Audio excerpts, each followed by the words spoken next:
Alright guys, welcome back to the channel. I have a little bit of a new setup. I'm going to try this one video and let me know kind of what you think about it. I do have a new mic system, and so let me know how the audio quality is compared to my last videos I've been making. I had a really nice mic system. It's a blue mic that I use for my tabletop talks, but it also picks up a lot of ambient noise, and it picks up a lot of noise from the other rooms in the house and stuff. So this mic should cut that out quite a bit, I'm hoping, because it has noise canceling, and sometimes I'll use that and sometimes I won't. But I think it will help with that. So just let me know how it goes, guys, and what you think about this video format as well. And so let's just talk about the match yesterday. We shot a match, Cleveland Rifle and Pistol Club, with my Masterpiece Arms DS9 Hybrid. We'll try to make this video quick because this room gets pretty hot when I'm not running the air. I try not to run the air when I'm shooting a video, so we'll try to get this over as quick as possible. And I want to talk about some things a little bit, and I try to always update you guys on the guns here when we shoot them in matches. And it's kind of one of my things, is to shoot matches with different guns. And we have several videos on this, but I just want to talk about it, you know, as it relates to yesterday and kind of my experience as I put more and more rounds through it. So this particular gun probably has close to 2,000 to 3,000 rounds through it. I'm not really sure in the exact ballpark of, or you know, exactly how many rounds are through it, but it does have around 2,000 to 3,000 rounds. I do know that for sure. And you know, I like it more and more. Yesterday was not a good demonstration of what it's capable of, and I want to kind of bring that out as well and talk about that a little bit. And it's kind of all on me. It's not on the gun itself. But yeah, I just want to talk about that a little bit. So we started the match out with a strong hand only stage, which is not my favorite. So I think I kind of got in my nerves a little bit because I have not been dry firing nearly enough. We've had a girls' Bible camp at our church last week, and I was running security, you know, most of the nights and working a full-time job in the morning, and have not been able to practice or dry fire. And so that left me with, you know, just feeling uncomfortable with shooting the gun for the first time in a while and shooting that one-handed stage right off the bat. So I was really in my nerves. I found myself kind of having a hard time holding the dot steady when I was shooting it. And, you know, with a gun this heavy, that should be pretty easy to do. But yesterday I was just more nervous than normal for some reason. So my accuracy was not as good. And those of you that know, if you're real nervous, it's really hard to shoot accurately when you're kind of in your nerves. Also, when you haven't dry fired and you let your nerves get the best of you, it also makes it very easy to flinch, which I found myself doing.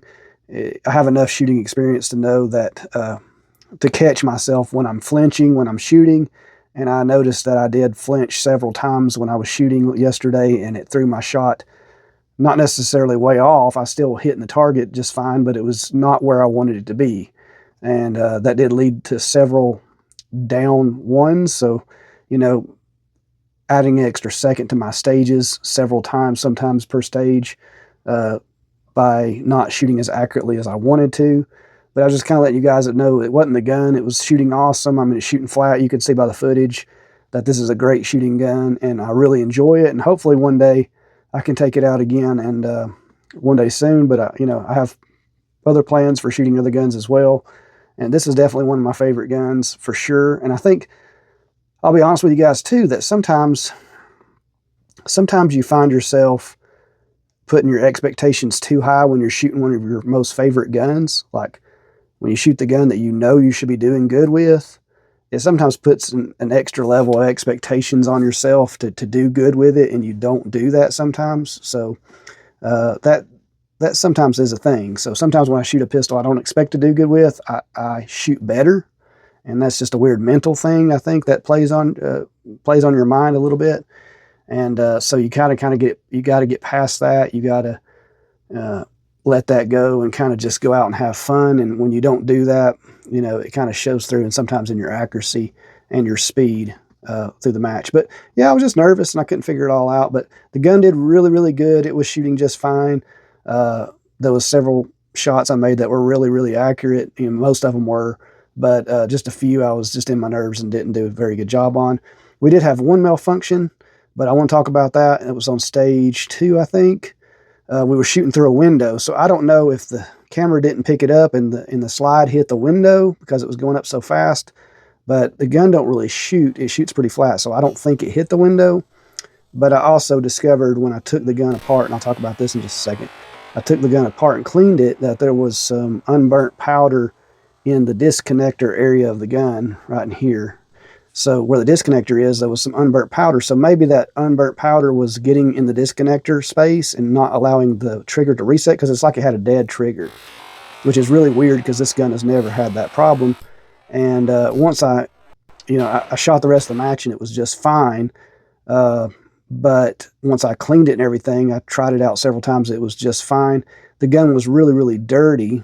And so I will say that my wife had bought me some Winchester white box for our anniversary, and I was trying to put a small percentage of Winchester white box in with my normal ammo, and that was a mistake, guys. I mean, I kind of knew it was when I was doing it, and I was just too, I guess, just not thinking enough to say, hey, I don't need to do this. But yeah, the Winchester white box made this thing filthy, even though I was just shooting about 20% Winchester white box. So I shot maybe 20 rounds of it, and the rest was my normal ammo. It really dirtied up the gun a whole lot, made it, put a lot of carbon inside of it, and just left it a whole lot more dirty than normal, which I just do not like. I would not recommend Winchester white box for any competition shooting.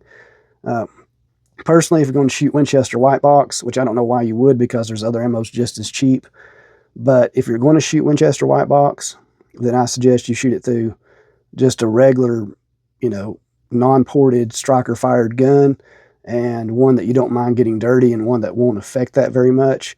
Don't shoot Winchester white box through 2011. It's just kind of something that, I've just know by experience and dealing with these kind of things. But yeah, the gun did good besides that one little hiccup. The rest was me.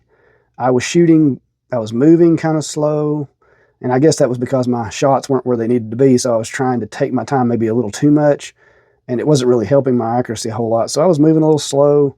Shots weren't exactly where I wanted them to be every time. But sometimes, I've learned to, no matter how much you shoot, that you'll go in some days and you'll have your bad days, and then sometimes you'll have your good days. And that's just part of shooting, especially if you're not doing your dry fire practice, if you're not doing drills outside, you're not shooting, if you're switching guns too much, things like that. Those are just some of the things. Then it can cause you to have really a lot of bad days. But yeah, I found myself, as I was gripping the gun to shoot, I found myself sometimes, I think I was pulling down as I was shooting the gun, and that happens when you're not dry firing and practicing quite enough. So that's something I need to work on. Maybe next match we'll take a few days and do some dry fire practice before the next match. I don't know if I'll be shooting this for at least a couple more months anyway, but yeah, the gun was shooting super flat, shooting super accurate. I know because on stage 6 my accuracy was pretty good. It wasn't as good as I wanted it to be all day, but it was better than average on stage 6, and we did pretty good on stage 6. And just thankful for that. Like I said, we was at girls camp running security at church. So we was just on our feet a lot, not getting as much sleep as normal. So this whole week we were kind of a little bit out of it, and that did not help in, just taming my nerves and keeping me energetic and being able to think as well. I was a little bit cloudy in my mind that day. So yeah, so when we shot this, it was just a little off day, but that's okay. We still had a good time, and I still didn't finish that bad, but I just wish it could have been a little bit better. But yeah, guys, I wanted to update you on this and let you know kind of how it went yesterday. It's funny because they said before we started the match, they said they were going to shoot some fast stages. And while the stages were pretty fast, they were still kind of technical.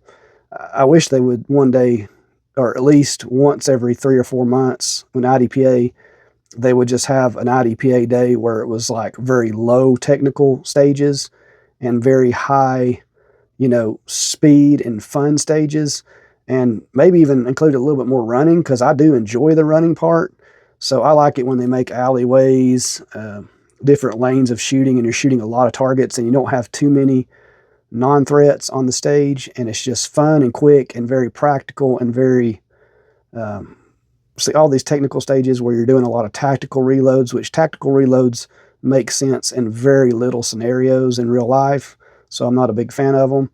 And a lot of the stages yesterday were set up to give people speed who are doing tactical reloads. I usually just choose not to do tactical reloads because in real life they don't make sense 99% of the times for, in most, real world situations, they just wouldn't make sense. If you want to throw one in there every 6 stages, that's fine. But when you're running 3 stages with tactical reloads and you're already limiting the capacity to 10 and carry optics, IDPA, things like that are a little bit frustrating to me. Also, when you want to limit the gun to 6 rounds at the start of the stage, it's also a little frustrating, but they didn't do that yesterday. But there's several other things that, sometimes that you just find, a little bit.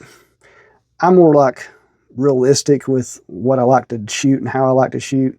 So I would like to treat my training, even my competition shooting, like I would do in the real world. And some of that stuff gets pushed aside, in the competition world, because it's all about playing the game, and they want to add to that game. They want to make the game more sophisticated than real life would ever do.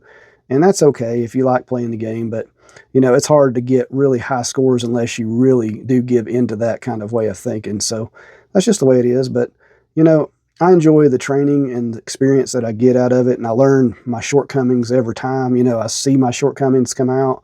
I see where I need to work on things. And but the gun did great, guys. I really do like, this configuration. I mean, it shoots super flat. Those of you that know, it's got 8 ports in it. It's got about a 2 3/4 pound trigger, Masterpiece 507 comp on top of it.